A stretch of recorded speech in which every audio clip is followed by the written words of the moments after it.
बिस्मिल्लाहिर्रहमानिर्रहीम।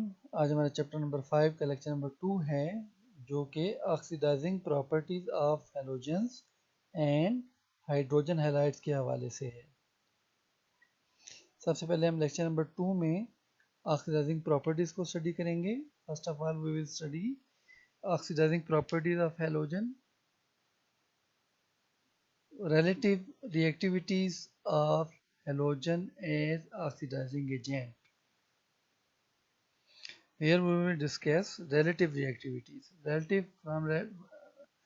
Whenever we use the term relative, it means we are going to make a comparison among different halogens or different substances.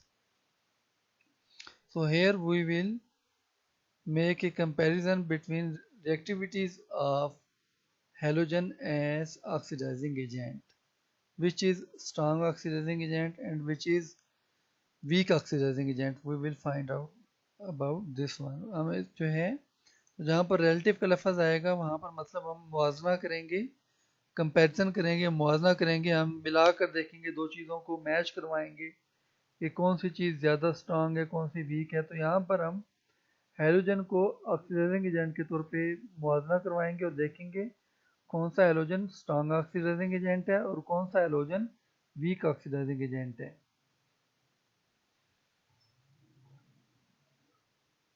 All the free halogen act as oxidizing agent when they react with metal or non-metal.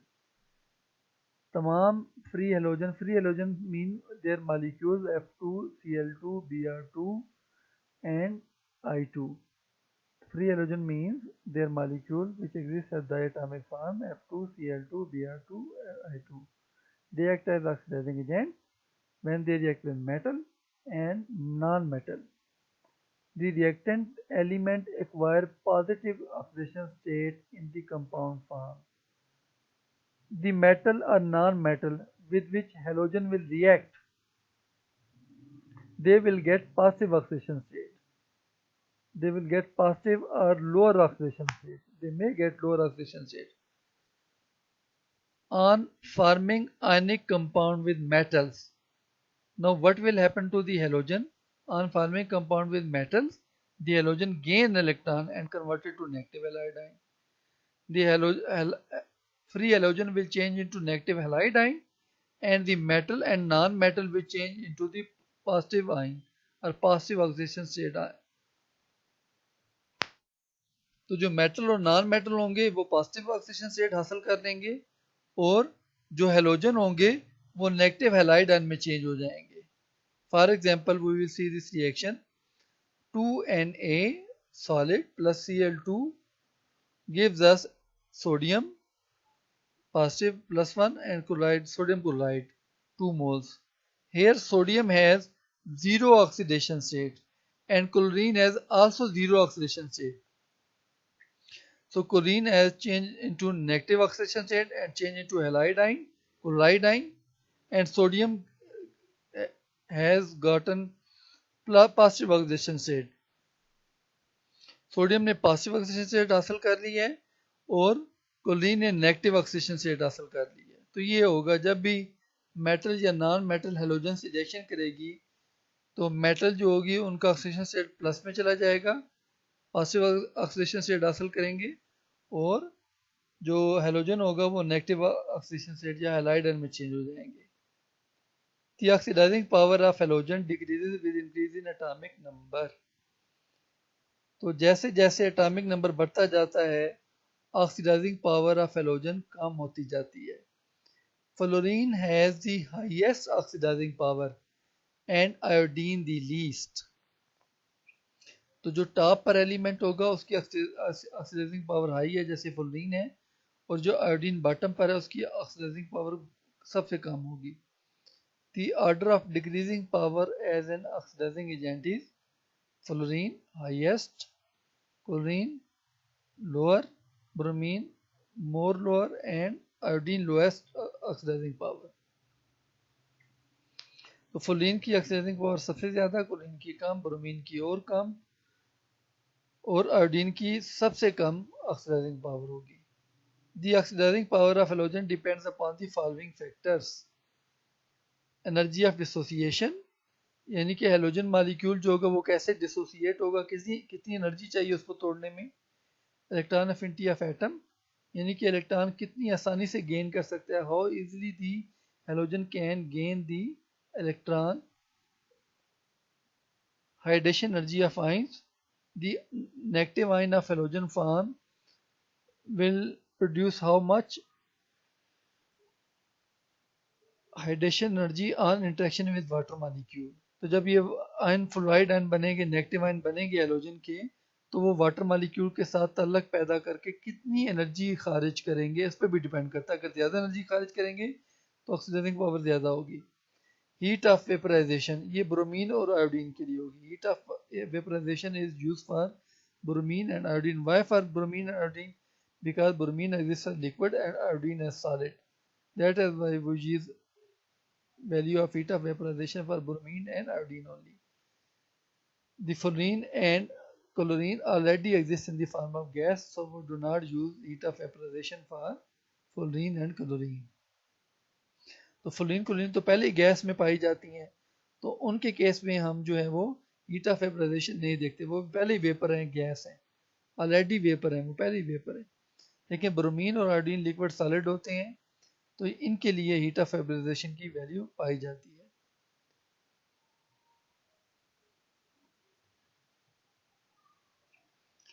If a halogen has low energy of dissociation, यानी कि जो molecule easily break हो जाए, high electron affinity, फौरन electron gain करे, and high heat hydration energy of its ion, it will have high oxidizing power.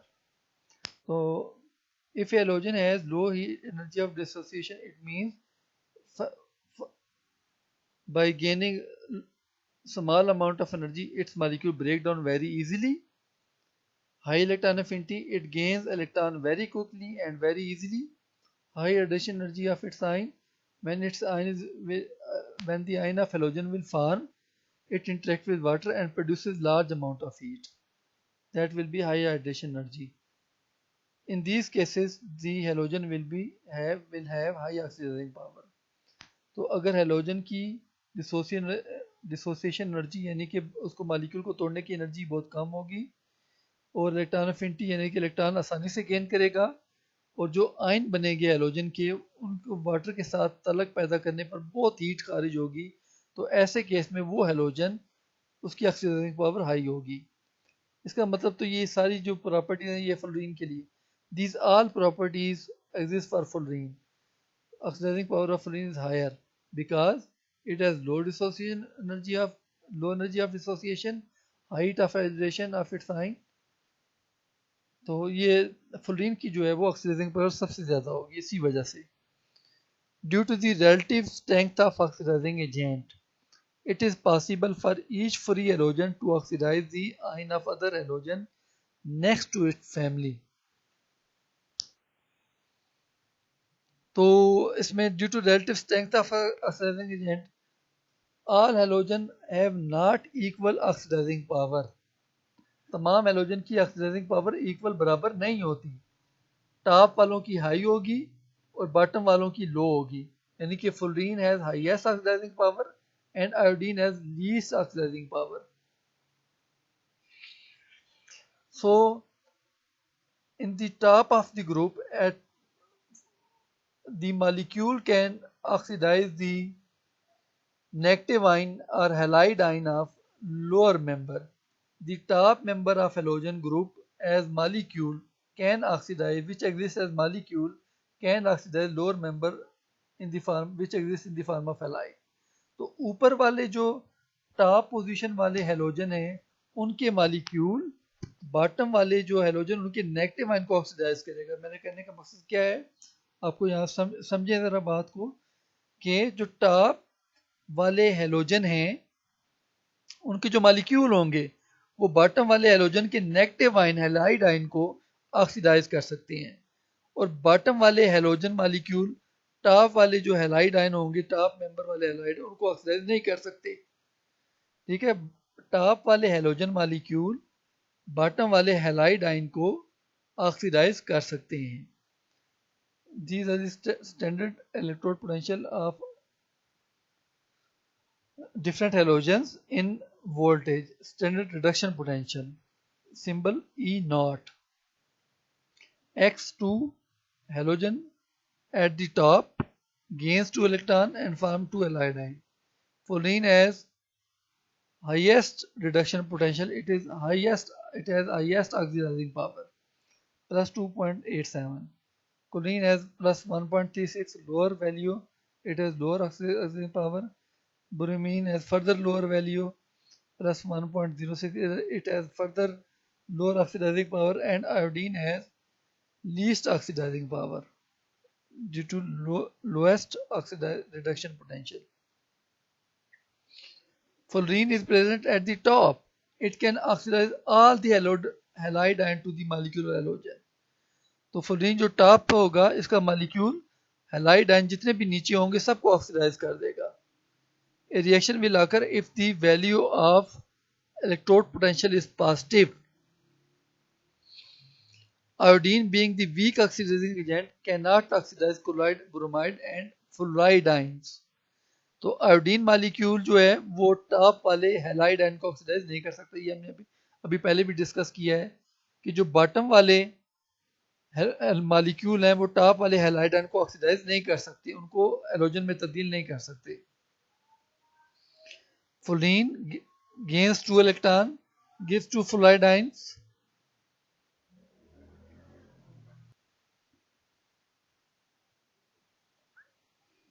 Fluorine molecule gains 2 electron and forms fluoride ion. The electrode potential is plus 2.87 volt. 2 chloride ion gives chlorine molecule plus 2 electron. The electrode potential is minus 1.36 volt. The above value plus 1.3, we will reverse it. We will reverse the value, its sign, minus 1.36 volt.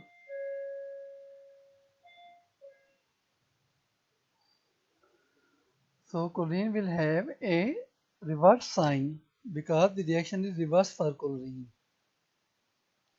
And the overall reaction will be add the above two equation. You have to add the above two. How will you add these two equations? From the above equation, left side, check the left side. If something in the above equation at the left on the left side is also present on the left side of the bottom equation, then add these substances. For example, fluorine on the left side, there is no fluorine on the bottom, just put it down as such. 2 electron on the left side, not on the left side below, but present on the right side. If they are present on the opposite side, above and below equation, you have to minus them, subtract them, or cancel them if they are equal. 2 electron here and 2 electron here, opposite side of the two equations, so you will cancel them. तो यहाँ पर 2 electron जो हैं वो opposite side पे मौजूद हैं, ऊपर वाली इक्वेशन में लेफ्ट साइड पर और नीचे वाली इक्वेशन में राइट साइड पर. इनको हम कैंसिल कर देंगे और नीचे नहीं लिखेंगे. Chloride ion on bottom equation, ऊपर नहीं है क्लोराइड आयन कहीं भी, इसको भी नीचे उतार लेंगे. और क्लोरीन जो है, chlorine on the right side of the equation in bottom equation, not in the above equation, not present in the above equation chlorine molecule, so we will put it down as such. And 2 fluoride are also present on the right side in the above equation, not present in the below equation, we will also put it as such. तो fluoride ion भी as such नीचे उतार लेंगे, नीचे कहीं भी नहीं है. chlorine molecule भी वैसे ही नीचे उतार लेंगे, नीचे कहीं भी नहीं है. तो जो राइट साइड वाले हैं राइट साइड पर लिखेंगे, लेफ्ट वाले लेफ्ट पर लिखेंगे, और जो अपोजिट साइड पर होंगे उनको या तो माइनस कर देंगे या फिर कैंसिल कर देंगे. तो यहाँ पर इलेक्ट्रॉन लेफ्ट साइड पर है और नीचे राइट साइड पर, इनको कैंसिल कर देंगे. अब इस तरह से ये जो है इनको भी ऐड करना है आपने. जब ऐड करेंगे तो आंसर आएगा प्लस 1.51 वोल्ट. तो हमने पढ़ा था ए reaction will occur if the electrode potential is positive. Here the electrode potential is positive. तो रिएक्शन कब होगा? जब इलेक्ट्रोड पोटेंशियल पॉजिटिव होगी। यहाँ पर इलेक्ट्रोड पोटेंशियल पॉजिटिव है और reaction will occur. In a similar way, chlorine will oxidize both bromide and iodine. Chlorine is present at the top. Its molecule will oxidize the halide, bromide and iodine. Bromine, its molecule will oxidize iodine, and iodine cannot oxidize any halide because it is present at the bottom. तो ऊपर वाला जो top पर जो halogen होगा वो bottom वाले halide ion को, जैसे ब्रोमाइड आयोडाइड बॉटम वाले हेलाइड आयन को ऑक्सीडाइज कर देगा। टॉप वाले हेलोजन मॉलिक्यूल बॉटम वाले हेलाइड आयन को ऑक्सीडाइज कर देंगे और बॉटम वाले हेलोजन मॉलिक्यूल टॉप वाले हेलाइड आयन को ऑक्सीडाइज नहीं कर सकेंगे। तो ये आप देख सकते हैं, chlorine is oxidizing bromide ion into bromine and bromine is oxidizing iodide ion into iodine.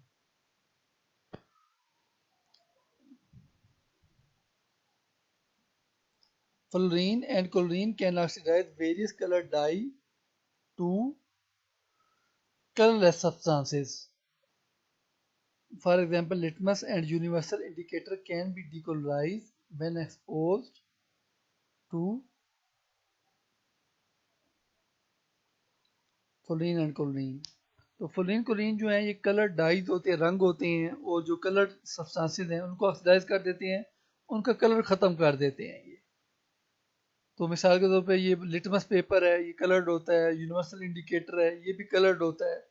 इसका कलर क्लोरीन के, अगर आप क्लोरीन से एक्सपोज करेंगे या फ्लोरीन से एक्सपोज करेंगे, इंडिकेटर के सामने लाएंगे क्लोरीन गैस को, तो कलर ख़त्म हो जाएगा फ्लोरीन क्लोरीन की वजह से। When used for bleaching, chlorine act as oxidizing agent. जब आप इसे ब्लीचिंग के तौर पे इस्तेमाल करते हैं, यानी कि कलर रिमूव करने के लिए इस्तेमाल करते हैं, it act as oxidizing agent in that reaction. Compound of halogens, hydrides are hydrogen halide HX. All halogen react with hydrogen forming hydride. तमाम हेलोजन रिएक्शन करते हैं हाइड्रोजन से और हाइड्राइड बनाते हैं। The reaction of molecular hydrogen and fluorine is very fast and explosive. अगर आप hydrogen और फ्लोरीन का रिएक्शन कराएंगे तो ये इंतहाई तेज रिएक्शन होगा और धमाके से होगा। Reaction will be explosive. With chlorine, molecular hydrogen react in the presence of sunlight. Chlorine के साथ भी रिएक्शन एक्सप्लोसिव होगा, लेकिन सनलाइट की मौजूदगी में। अगर सनलाइट नहीं होगी तो रिएक्शन स्लो होगा, हो जाएगा लेकिन स्लो होगा। Bromine and iodine react with molecular hydrogen at higher temperature. Bromine iodine कब मॉलिक्यूलर हाइड्रोजन से रिएक्शन करेंगे? जब टेम्परेचर बहुत ज्यादा होगा, टेम्परेचर हाई होगा। अगर टेम्परेचर हाई नहीं होगा तो ब्रोमीन आयोडीन रिएक्ट नहीं करेंगे। The reaction with iodine is very slow and reversible. Iodine के साथ रिएक्शन स्लो होगा और रिवर्सिबल होगा, यानी कि रिएक्शन फॉरवर्ड भी चलेगा, रिवर्स भी चलेगा। Direct combination is used as preparative method only for HCl and HBr। यानी कि आप क्लोरीन का हाइड्रोजन से रिएक्शन कराएंगे डायरेक्ट, और क्लोरीन का रिएक्शन कराएंगे ब्रोमीन का रिएक्शन कराएंगे हाइड्रोजन के साथ डायरेक्टली। आप बाकी जो है उसको तैयार नहीं करें, आप फ्लोरीन को भी तैयार नहीं करेंगे, HCl HF भी तैयार नहीं करेंगे, HCl भी तैयार नहीं करेंगे। वजह, वो रिएक्शन या तो एक्सप्लोजिव है या फिर इकोनॉमिकल नहीं है, आपको बहुत टेम्परेचर देता है, स्लो रिएक्शन, रिवर्सिबल है। तो HCl आप तैयार कर सकते हैं डायरेक्ट कॉम्बिनेशन से, और HBr आप तैयार कर सकते हैं डायरेक्ट कॉम्बिनेशन से। Hydrogen fluoride and hydrogen chloride can also be prepared by the action of concentrated sulfuric acid on fluoride and chloride salts. आप फ्लोरीन के साल्ट फ्लोराइड्स और क्लोरीन के साल्ट क्लोराइड्स, उनके ऊपर कंसनट्रेटेड एसिड डालकर, sulphuric acid डालकर, इस तरीके से भी आप हाइड्रोजन फ्लोराइड और हाइड्रोजन क्लोराइड तैयार कर सकती हैं। लेकिन अगर आप ये रिएक्शन फ्लोराइड क्लोराइड की बजाय ब्रोमाइड और आयोडाइड पे करेंगे, तब रिएक्शन जो होगा वो पार्शियल ऑक्सीडेशन, उसमें पार्शियल ऑक्सीडेशन की वजह से इनकम्प्लीट रहेगा। तो वो उसकी ऑक्सीडेशन हो जाएगी हाइड्रोजन हैलाइड की और ब्रोमीन फ्री हैलोजन प्रोड्यूस होगी। रिएक्शन देखें, 2NaCl plus 1 mole of sulfuric acid gives us sodium sulfate and hydrogen chloride. Here we get hydrogen chloride easily. But in case of bromide, sodium bromide plus 2 moles of sulfuric acid, there is partial oxidation. This bromide ion will change into free bromine. There we get free bromine. Sodium sulfate, free bromine 1 mole, sulfur dioxide 1 mole and 2H2O. This bromide and loses electron and changes into bromine. Here bromide is oxidized.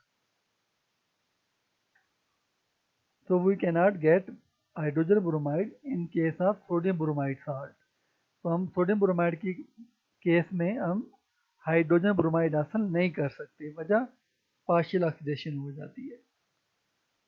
Properties of hydrogen halide, HF is a colorless volatile liquid, whereas other halogen halide HCl, HBr, HI are colorless gases at room temperature। तो HF जो है ये liquid है, volatile, colourless. बाकी जो hydrogen halide हैं जैसे HCl है, HBr, HI, ये कलरलेस गैसेस होती हैं, ये लिक्विड नहीं होते, they are gases. They give fumes in moist air. अगर एयर में वाटर वेपर होंगे तो फ्यूम प्रोड्यूस करते हैं। ये फ्यूम क्या होते हैं? दुखान होते हैं, धुआं सा होता है, एक स्मोक टाइप चीज होती है, फ्यूम दुखान होते हैं। दे आर स्ट्रॉन्ग इरिटेंट्स, ये चुभते हैं, अगर ये फिजा में मौजूद हों, आपकी स्किन पर लगेंगे तो आपकी स्किन को चुभन महसूस होगी। You feel you will feel irritation on your skin.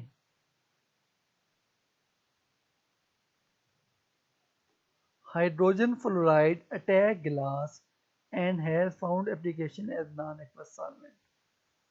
Hydrogen fluoride is never kept in glass container. तो हाइड्रोजन फ्लोराइड को कभी भी ग्लास कंटेनर में नहीं रखा जाता, वजह क्या है? वो ग्लास पे अटैक कर देता है। और ये हाइड्रोजन फ्लोराइड को इस्तेमाल करते हैं सॉल्वेंट के तौर पर, नॉन एक्वस सॉल्वेंट। दो solvent other than water are called non aqueous solvent. पानी के अलावा जो भी सॉल्वेंट होंगे वो नॉन एक्वस सॉल्वेंट कहलाएंगे। It can be handled in Teflon container or if absolutely dry in copper or stainless steel vessel kept under vacuum। या तो इनको टेफलॉन में रखते हैं। टेफलॉन क्या होता है ये आगे हम पढ़ेंगे। ये प्लास्टिक होता है, very strong and hard plastic, बहुत ही स्ट्रॉन्ग और हार्ड प्लास्टिक होता है टेफलॉन जो होता है। इसके अंदर हाइड्रोजन फ्लोराइड को रखते हैं, या अगर ये बिल्कुल ही खुश्क हो जाए तो उसको कॉपर और स्टेनलेस स्टील के वेसल बर्तनों में रखते हैं, वैक्यूम में, मॉइस्चर नहीं होना चाहिए। Pure liquid HF is strongly hydrogen bonded and is a viscous liquid। तो ये हाइड्रोजन बॉन्डेड होता है प्योर HF, और ये गाढ़ा लिक्विड होता है। Its viscosity is less than that of water due to absence of 3 dimensional network of hydrogen bond which occur in water molecule. तो HF की विस्कोसिटी जो होती है वो पानी से कम होती है। वजह क्या है? HF का एक मॉलिक्यूल 2 हाइड्रोजन बॉन्ड बनाता है, 2 हाइड्रोजन बॉन्ड बनाता है, जबकि वाटर का एक मॉलिक्यूल 4 हाइड्रोजन बॉन्ड बनाता है। तो वाटर में एक 3 डायमेंशनल नेटवर्क होता है हाइड्रोजन बॉन्ड का, जो कि HF में एब्सेंट होता है, नहीं पाया जाता। तो इस नेटवर्क की वजह से जो ज्यादा हाइड्रोजन बॉन्ड बनाता है वाटर, और जो है वो उसके ज्यादा विस्कस गाढ़ा होता है। Hydrogen bonding is also responsible for association of HF molecule in vapor phase। If HF molecule changes into vapor state, they also bind to each other in vapor phase। Various test results indicate that gaseous HF consists of equilibrium mixture of monomer and cyclic hexamer। तो जब test किए गए तो उससे पता चला कि जो इक्विलिब्रियम तवाज़ुन पाया जाता है HF मॉलिक्यूल में और साइक्लिक हेक्सामर में। हेक्सामर क्या होते हैं? ऐसा रिंग साइक्लिक हेक्सामर क्या होता है? What is cyclic हेक्सामर? Such a ring which contain 6 molecule of hydrogen fluoride. तो ऐसा मॉलिक्यूल, ऐसा रिंग जो है दायरा, ऐसा सर्कल जिसमें 6 मॉलिक्यूल होंगे हाइड्रोजन फ्लोराइड के, उस रिंग को हम जो है साइकिल को हम कहेंगे cyclic हेक्सामर। This is hydrogen bonding among the molecule of HF। तो ये HF मॉलिक्यूल में हाइड्रोजन बॉन्डिंग है। आप देख सकते हैं कि एक HF का मॉलिक्यूल, ये एक HF का मॉलिक्यूल एक और दो हाइड्रोजन बॉन्ड बना रहा है। जो डॉटेड लाइन है ये हाइड्रोजन बॉन्ड है। This dotted line show hydrogen bond. One molecule is making one and two hydrogen bond.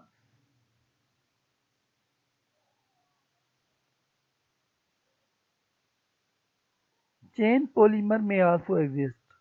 ये जो लॉन्ग चेन आपको नजर आ रही है, चेन पॉलीमर भी पाए जाते हैं, इनको पॉलीमर कहते हैं। There are polymer under certain conditions. मखसूस हालात में लंबी लंबी चेन मिल जाती है HF की। Chain and rings of HF are various sizes. Some of these persist in vapor phase as well।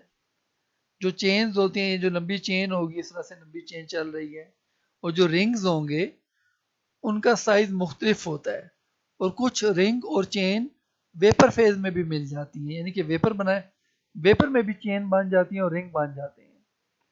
Some of the physical properties of halogen halide are given in table 5.2।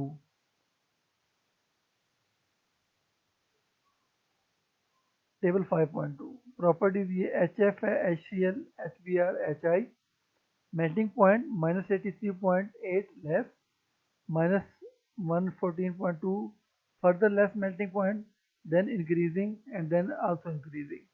So it is irregular pattern of melting point. Boiling point hydrogen fluoride 19.5 higher, HCl -85.0, lower melting point, very low melting point, boiling point, sorry, very low boiling point, and HBr higher boiling point, and HI further higher boiling point. तो minus के साथ जो with minus sign a small value is actually a larger value। तो minus के sign के साथ जो small value होती है वो बड़ी वैल्यू होती है। तो ये जो है यहाँ पर ये वैल्यू हाई है, माइनस का साइन है तो स्मॉल वैल्यू है ये। High value, small value, high value, high value. तो ये हायर, लोअर, हायर, हायर। तो ये रेगुलर पैटर्न है। Heat of fusion 4.58, higher value 1.98, decreasing 2.41, increasing and 2.87 increasing. It is also irregular pattern. Heat of vaporization 30.3 for HF, 16 decreasing and then increasing and then also increasing. It is also irregular pattern. Heat of formation -270. It is here minus sign shows that heat is releasing। यहाँ पर minus का sign show करता है कि heat खारिज हो रही है। तो यहाँ पर ज़्यादा हीट खारिज हो रही है, यहाँ पर कम, यहाँ पर और कम, यहाँ हीट एब्जॉर्ब हो रही है। तो ये डिक्रीजिंग पैटर्न है ये वाला। Bonding energy 566 higher, 431 lower, 366 lower and 299 further lower value. It is decreasing from top to bottom. HX bond energy, bond length 92 picometer, low value 128 higher, 141 higher, 160 higher, increasing from top to bottom. Dissociation into element at 1000 degrees centigrade 0. No molecule dissociate. 0.014 molecule dissociate. 0.5 molecule dissociate. And 33 molecule dissociate. It is dissociation is increasing from top to bottom. Dipole moment 1.8 higher, 1.1 lower, 0.8 further lower, 0.4 further lower. Dipole moment is decreasing from top to bottom. Melting point, boiling point and heat of fusion, heat of vaporization generally increase from HCl to HI. HF shows abnormal values. HF has high value from these properties due to hydrogen bonding. तो ये जो melting point boiling point HF का high होता है, वजह क्या है? ये हाइड्रोजन बॉन्डिंग शो करता है, और बाकियों की फिर वो हाई से लो हो जाती हैं, लो से हाई हो जाती हैं, सॉरी। ये आप देखें ना, यहाँ पर इसमें, यहाँ पर ये वैल्यू देखें, ये लो से हाई हो रही है, ईटा फ्यूजन लो से हाई हो गई, लेकिन इसकी हाई है, तो ये लो से हाई और इंक्रीज हो रही है, लेकिन यहाँ पर इसकी पहले इंक्रीज है। ये डिफरेंट यहाँ पे वैल्यू, ये डिफरेंट बिहेवियर। वजह क्यों डिफरेंट बिहेवियर है? क्योंकि हाइड्रोजन बर्निंग शो करता है HF। A very high boiling point and hydrogen fluoride is major evidence of the presence of hydrogen bonding.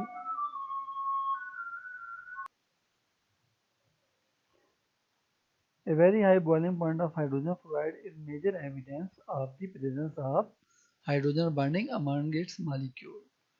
तो हाइड्रोजन फ्लोराइड का बॉइलिंग पॉइंट बहुत ज़्यादा है। इसकी वजह क्या है कि इसके मॉलिक्यूल में हाइड्रोजन बॉन्डिंग पाई जाती है। ये सबूत है इस चीज़ का कि HF के मॉलिक्यूल में हाइड्रोजन बॉन्डिंग पाई जाती है। इसका बॉइलिंग पॉइंट बहुत हाई होता है।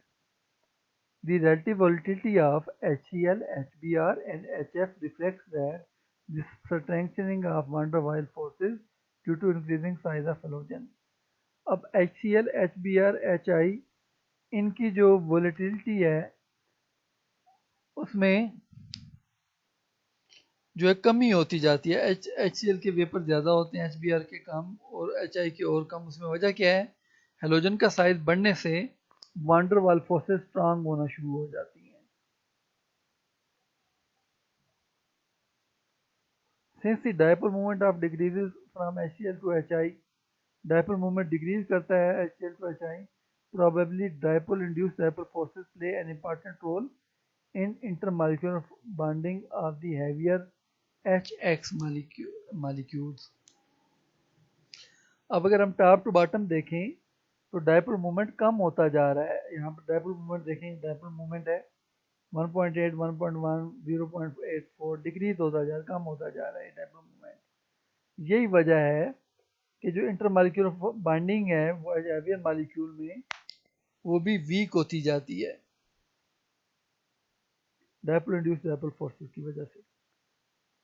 The strength of hydrogen halide bond is very high in HF। Hydrogen bond जो है, HF बॉन्ड जो है, ये वो स्ट्रांग, वेरी स्ट्रांग बॉन्ड होता है। It decreases with increasing size of hydrogen atom. The bond strength is reflected in case of dissociation of hydrogen halide at elevated temperature. तो जो HF बॉन्ड बहुत strong है, ये HF के दरमियान जो बॉन्ड होता है ये वेरी स्ट्रांग बॉन्ड होता है, वेरी स्ट्रांग बॉन्ड HF के दरमियान ये बॉन्ड जो है। तो इसको तोड़ने के लिए वेरी हाई एनर्जी चाहिए होती है। यहाँ पर हमने पढ़ा था डिसोसिएशन एनर्जी, ये देखें 1000 डिग्री सेंटीग्रेड पर एक मॉलिक्यूल भी नहीं टूटता HF का, इतना स्ट्रांग बॉन्ड होता है। HF का बॉन्ड इतना स्ट्रांग होता है कि 1000 डिग्री सेंटीग्रेड पर भी एक मॉलिक्यूल भी नहीं टूटता। It decreases with increasing size of halogen atom. तो ये जो डिसोसिएशन एनर्जी होती है कम होती जाती है जैसे जैसे हेलोजन का साइज बढ़ता जाता है। तो जैसे जैसे हेलोजन का साइज बढ़ेगा बॉन्ड डिसोसिएशन एनर्जी कम होती जाएगी और मॉलिक्यूल टूटना शुरू हो जाएंगे। HF, HCl, HBr, HI act as reducing agent in the following order. So HF is weak reducing agent, HCl is strong reducing agent, HBr is further strong, and HI is strongest reducing agent. Hydrogen iodide is strong reducing agent. In redox reaction, the hydrogen halides are oxidized to elemental halogen. For example, 2 hydrogen iodide plus sulfur gives us iodine plus H2S.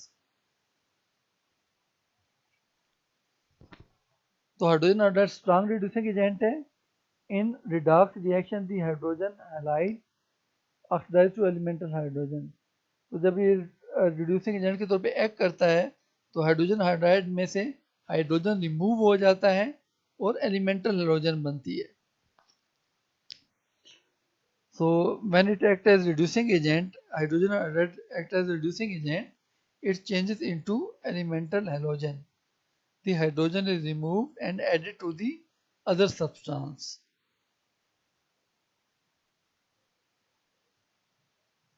In water, hydrogen halide give hydrofluoric, hydrochloric, hydrobromic and hydroiodic acid. Water में ये acid produce करते हैं. Hydrofluoric acid is weak acid due to limited ionization. तो hydrofluoric acid weak acid होता है. वजह क्या होती है? Limited ionization. ये आयोनाइज कम होता है, कम हाइड्रोजन आयन प्रोड्यूस करता है. कम क्यों हाइड्रोजन आयन प्रोड्यूस करता है? क्योंकि इसमें हाइड्रोजन बॉन्डिंग पाई जाती है. The other three acid are very strong acid. The acidic strength increases in the order. HF weak acid, HCl strong acid, HBr further strong acid, and HI hydrogen iodide, hydroiodic acid, very strong acid. Now the short question: which factor do affect the oxidizing properties of halogen? Which factors do affect the oxidizing properties of halogens? तो ये हमने पढ़ा था ऊपर.